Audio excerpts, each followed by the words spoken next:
নমস্কার বন্ধুরা, আজকে আবারও নতুন একটা ভিডিও নিয়ে চলে এলাম। আজকে রান্না করব মাছ। মাছগুলো দেখতে খুব তরতাজা ছিল। আর হঠাৎ করে দোকানের সামনে গেলাম তো মাছগুলো ছটফট করছিল। আমি ভাবলাম চলো মাছ ছটফট করছে, তার জন্য নিয়ে এসে রান্নাই করি। খুব অল্প দামে মাছগুলো নিয়ে এলাম। আর মাছগুলো তরতাজা ছিল, তার জন্য দৃষ্টি আকর্ষণ করলো।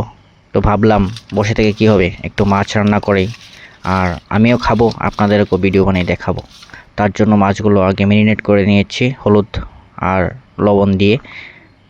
মাছগুলো হলুদ হলুদ হয়ে গেছে। এখানে কড়াইটা বসিয়ে দিয়েছি, তেলটা দিয়ে দেবো। মাছগুলো ভাজার জন্য একটু বেশি করে তেল দিয়ে দেবো, কেননা মাছগুলো লাল লাল করে ভাজবো আজ।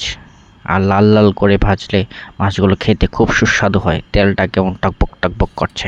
আর মাছগুলো এখানে ম্যারিনেট করা হয়ে গেল, অনেকক্ষণ বসিয়েছিলাম ম্যারিনেট করে। তো মাছগুলো এটার মধ্যে তেলটা গরম হয়ে গেল, তারপর একটু নুন দিয়ে মাছগুলো ছেড়ে দেবো চিট করে। মাছগুলো ছেড়ে দিলাম। এখানে এখানে দুটো মাছ আছে, একটা কার্পু মাছ আর একটা রুই মাছ। আর রুই মাছটা খুব তরতাজা। আর কড়াইটা মাছগুলো ভাজা হয়ে গেল, এবার কড়াইটাকে তেল দিয়ে সবজিটা রান্না করে নেব। মানে এটা রান্না করার আগে একটা ভাজা করে নেব, লচ্ছই আর আলু ভাজা। শুধু মাছ দিয়ে তো খাওয়া হয় না, তো প্রথমে একটা ভাজা খেতে লাগে। তো ভাজাটা একদম স্পেশাল করে হলুদ আর শুধু লবণ দিয়ে ভাজাটা হবে। তো আর একটা গোটা কাঁচা লঙ্কা থাকবে ভাজাটার মধ্যে অল্প পরিমাণে। একা মানুষ, তার জন্য অল্প একটু ভাজা করে নিয়ে নেব। ভাজাটা লাল লাল হবে, মাছটাও লাল লাল। বাহ, সুস্বাদু একটা খাবার। তো এখানে ভাজাটা হয়ে গেল লাল লাল করে। তারপরে ভাজাটা নামিয়ে আমি তেলটা আবার গরম করে এবার মাছের সবজিটা রান্না করব। এখানে টমেটোগুলো একদম পেস্ট করে নিয়ে নিলাম, আর কাঁচা মরিচগুলো পেস্ট এখানে রেডি। আর পেঁয়াজগুলো কুচি কুচি করে কেটে নিয়েছি, পেঁয়াজগুলো দিয়ে দিলাম। পেঁয়াজগুলো একটু লাল লাল হয়ে গেছে, তার এবার পেস্ট করা মরিচ আদা এগুলো দিয়ে দিলাম। একটু ভালো করে নেড়ে চেড়ে তারপরে লবণ, হলুদ, ধনে গুঁড়ো, জিরে গুঁড়ো এগুলো সবগুলো দিয়ে, আমার তিনটা উপকরণই থাকে মশলাপাতির মধ্যে। একটা হলো মরিচ, তারপরে আদা, তারপরে হলুদ, জিরে, ধনে, এটা কমন ব্যাপার। এগুলো দিয়ে রান্না করি আমি। বেশি অল্প পরিমাণে মশলাপাতি বেশি ইউজ করি না। আর গুঁড়ো মশলাটাই আমি ইউজ করি, মানে পাউডার মশলা যেটা হয়। তো কিনে আনা পাউডার মশলাগুলো ইউজ করি আমি। অন্য পেস্ট করার মতন আমার কাছে কোনো উপকরণ নেই। আর সেজন্যই একটা আছে যেটা আমি নতুন ইনভেন্ট করেছি।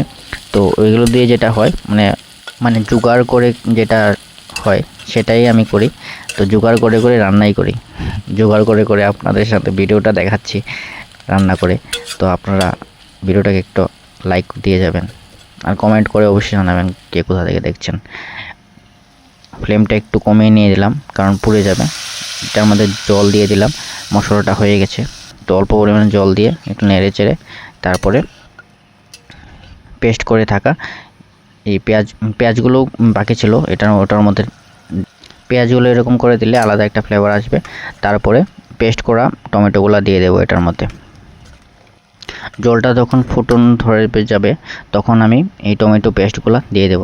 জলটা এখন ফুটন ধরেছে, তো টমেটোর পেস্টগুলো আমি এটার মধ্যে দিয়ে দেব। টমেটোর পেস্টগুলো দিয়ে একটু নাড়িয়ে চাড়িয়ে তারপরে মিক্স হলে ফ্লেমটা আরও বাড়িয়ে দেব, তারপর ঢাকনিটা দিয়ে দেব। আপনারা কে কোথা থেকে দেখছেন কমেন্ট করে অবশ্যই জানাবেন। আর যদি কমেন্টও না করতে পারেন একটা লাইক দিয়ে যাবেন যে আমি দেখছি ভিডিওটা। তো আপনাদের ভিডিওটা দেখার জন্য অসংখ্য ধন্যবাদ।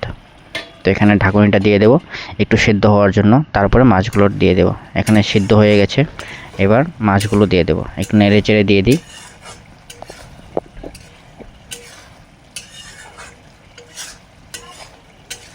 খুব সুস্বাদু একটা রেসিপি তৈরি করলাম।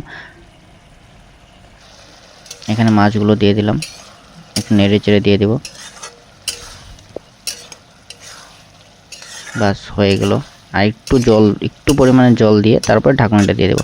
15 মিনিটের মতন লো ফ্লেমে এটা সিদ্ধ হয়ে যাবে, তারপর নামিয়ে নিয়ে নেব। আপনারা চাইলে একটু ধনেপাতাও দিতে পারেন এটার মধ্যে। ধনিয়া পাতা এমন একটা পাতা যেটা সব সবজিতেই দেওয়া যায়, হোক নিরামিষ বা আমিষ, যে কোনো সবজিতে আপনারা দিতে পারেন। আমি সব সবজিতে দিই। ধনেপাতাটা ডিপেন্ড করে আমার মুডের উপর, আমার ইচ্ছা হলে দিই, কোনো বা সময় অনেক অনেক সময় দেইও না ধনে পাতাটা। তো ফ্লেমটা কমিয়ে দিয়ে দিলাম, তারপরে হয়ে গেল সবজিটা।